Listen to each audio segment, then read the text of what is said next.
Hi guys, Mike back again with another Blood Angel Army update. This time we've got Furioso Dreadnought with Force Weapon. Furioso Librarian Dreadnought, in fact, with a Force Weapon. And I've used a Contemptor, Relic Contemptor Dreadnought as a base for this. And was trying to work out how to give him a Force Weapon, as the Contemptors don't currently have a Force Weapon option from Forge World. So this is what we've got, basically. Start off, this is the base. This is what is it? It's kind of filler, wall filler, basically, to give it a bit of weight at this end, because the way it's going to be is that he's going to be running up this dozer blade, basically, to jump off, cleaving the enemy down here with his Force Sword or Force Thunderhammer. So I've just used lots of bits of vehicle that were in my bits box, bashed them up a bit. So once that's painted and weathered and rusted out, I think that'll look pretty cool. So that's the first bit. Then we've got his head on a spike. Contemptor head on a spike, ready to paint. And then we've got, this is him. So he looks a bit weird at the moment. I'll show you actually. So I've drilled some holes and put some pins in. So he's going to be in there, running up this slope. Basically, you can't really see it properly. Running up this slope, cleaving the enemy. Where are his weapons, you might ask? Magnetised, of course. So using the Dreadnought weapon set that I've picked up off the internet, various sites. I've got the Thunderhammer option and the sword option. So it's magnetised. So he's kind of, I've tried to model the hands a bit.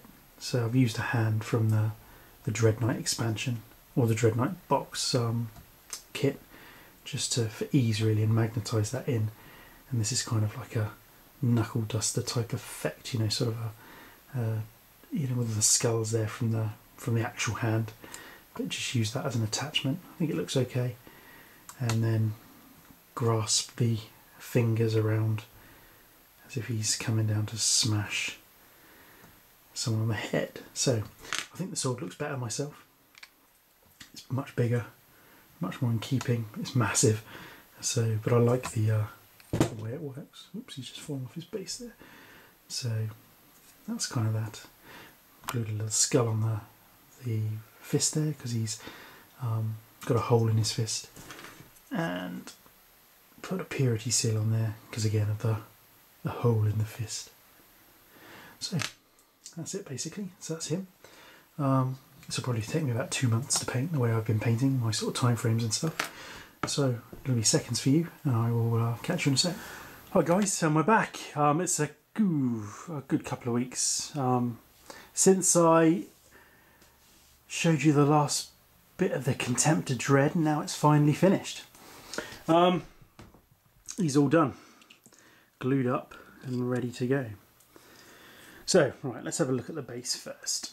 I mean, you remember that I used a load of bits from my bits box to create a kind of scrap look, overgrown base for him to be running up.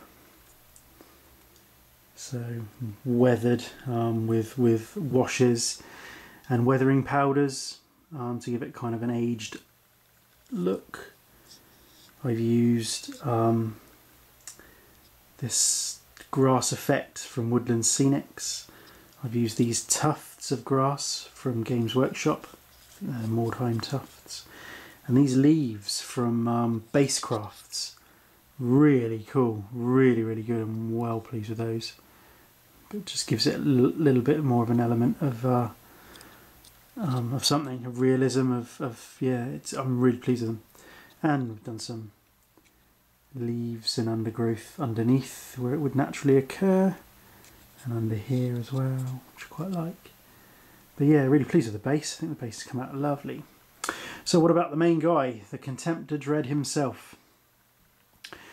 So he's a Furioso Librarian, part of my Blood Angel army. So he is predominantly blue, as all my librarians are. And he's accented with red shoulder pads, basically, to show that he's, you know, Blood Angel. So, right, we'll have a look. So there he is at the bottom there. There's his legs. All the blue's airbrushed, starting at black and gradiating up through the colours to quite a light blue. So you can sort of see the shadows in here and the shading on the sides and the tops of the feet and stuff. And we've got some Blood Angel iconography on the shield there, which I've painted sort of in a half colour. And all of his all his inner workings and engine back there. There's the foot, base of the foot, as he's flying off the top of this dozer blade. And some weathering on the exhaust turrets there, on the exhaust pipes. And you can see there more Blood Angel iconography up on the shield there. And half that shield between grey and white. And then we've got the red shoulder pads. Kind of weathered the red a bit, just to make the transfers a little less white. So it looks a bit better in real life. It's not coming up very well on the camera there, but there we go. Lots of purity seals. Gone for the white feather look on the lower left leg there. You can sort of see the shading quite well there, which is quite nice. Came out quite well. And then there's his chest there. His head's glued in, the white double-headed eagle. And the script work across the banner, Mortem ad Hereticus, it says, which is the same as the keen-eyed among you will know, and if you've watched my videos to any sort of degree, you'll know that that's exactly what it says on my Reaver Titan across the top of his carapace. Mortem ad Hereticus, death to the heretics, as you can imagine. So this is obviously transfer work. This is not hand painted. It's a little bit shiny yet. I've just sort of put it on really.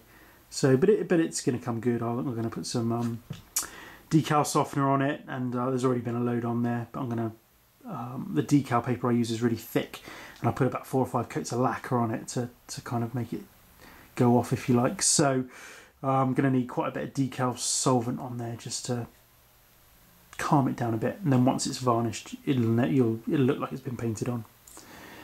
And then we've got the fingers from his left hand there, the skull detail there, and we've got some weapons to show you as well. So use the Dreadnought weapons as I mentioned before in the previous vid. So we've got Thunder Hammer. See, his fist is airbrushed the same. The actual Thunder Hammer itself is a mix of airbrush and dry brush, just to give it a kind of bluey look. And then there's the work on the handle and the gold there. I've got the old Grey Knight's iconography still on there, but we'll forego that. We'll ignore that, but it looks okay. So that's that. So we'll have a look, see what that looks like. So there he is, coming down, smashing. Oops. That's it. Coming down, smashing whoever might be underneath him. But I really prefer the sword option, to be honest. So here's the sword. Done some airbrush work on the blade. Gone for greys and whites rather than blues and whites this time, which kind of complements the shield work I did on the legs with the grey and white. There we go, it's a skull from a Forge World kit from one of the Titans, and some work on the hilt, and the handle is the same colour, but I think I prefer the sword option if I had to pick one. I really like the sword. It's massive, really cool. I really like that. So And here he is. I mean, and so I mean, I've left the fist on, you know, because it's just easier. And then this hand's coming up to kind of, I mean, obviously, you know, grasp around and, you know, smash down, cleave whoever he's jumping off this dozer blade to kill, basically. So that's him, basically. That's it. That's my Contemptor Dread. Let me know what you think, and I will catch you guys on the next one. Thanks for watching.